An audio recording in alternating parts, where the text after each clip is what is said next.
Today we'll be looking at how much you need to retire comfortably in Canada and how you can determine if you're in that situation. One of the biggest misconceptions among Canadians is how much they actually need to retire comfortably.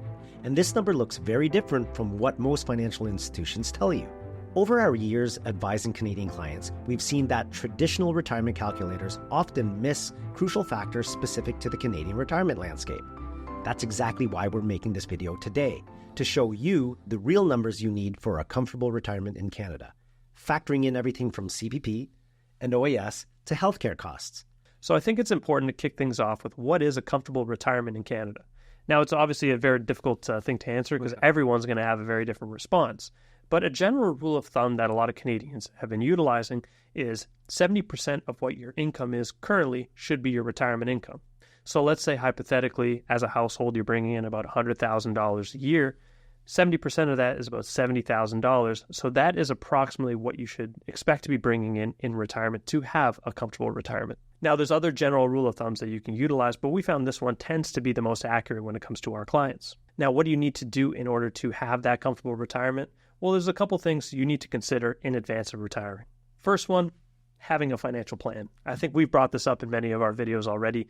You need to have a plan to identify what is on the horizon, not just in what you're doing today, but is it going to be sustainable for you down the road throughout your retirement? Number two, you got to figure out what are your withdrawal strategies? Where are you going to start taking your money from your accounts, from maybe Canada Pension, maybe old age security? You need to understand where your income is going to come from. So a lot of Canadians may be utilizing some work benefits while they are working, but what's going to happen after those have expired when you're retired?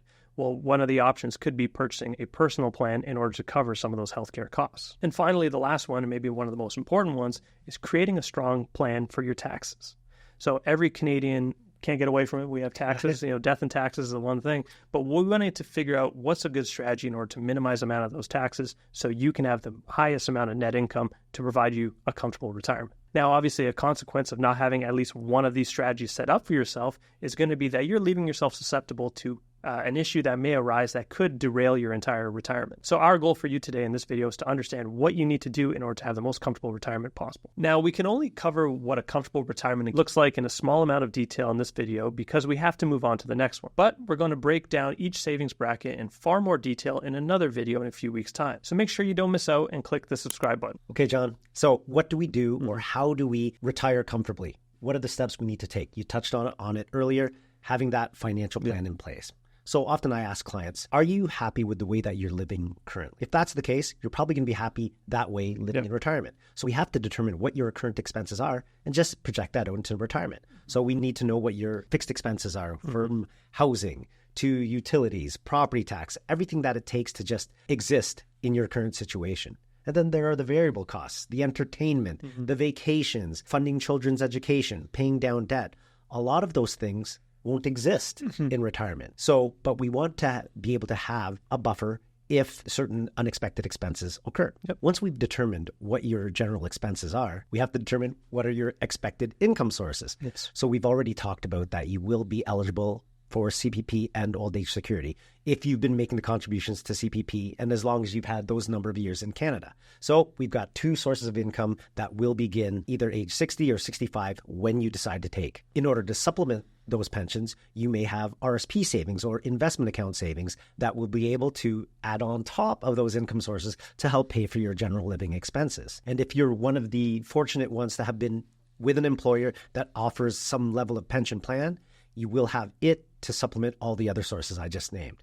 So you could have CPP, old age security, retirement income sources like RSPs, RIFs or LIFs, and then a pension plan from your employer. That's four sources that you can determine if they're enough to cover your general living expenses. One of the best things of having that financial plan in place is it adds in a lot of the factors that you might not be able to determine on your own, like inflation and random return rates on your investments. You may be planning to have a 7% rate of return. We know that 7% doesn't happen linearly. There could be good years in the market. There could be bad years in the market. So you have to be prepared for those bad times in the market and perhaps adjust your expenses accordingly. Absolutely. And you touched on this one. It might be a little bit on the technical side, but when we get into it in the financial plan, we utilize something called the Monti Carlo simulation. So this simulation does exactly what you said, Carlo, where it randomizes those rate of returns and it gives us a likelihood. What's the likelihood of you having enough money from the day you retire, maybe at 65, to the day you potentially pass away out 95 or 100 years old? That is the determining factor for us to really hone in and find out when is the exact moment that you should be able to retire. But that's just on the wealth management side. There's going to be a lot of other factors that are going to come along while you are retired. It could be additional changes within your family, additional changes within your health, but that's where the importance of updating your financial plan on an annual basis is going to go a long way in determining not only do we know that you're comfortable now, but also 10 years from now that your retirement is still in good shape. Now that you know the basic numbers for a comfortable retirement in Canada, you need to understand one thing. These figures are just the starting point. We can't walk away from this video thinking a simple savings target is enough for Canadian retirement. There's so much more that goes into building a secure retirement in Canada. If you want to learn the complete strategy that successful Canadian retirees are using right now, click the link in the description.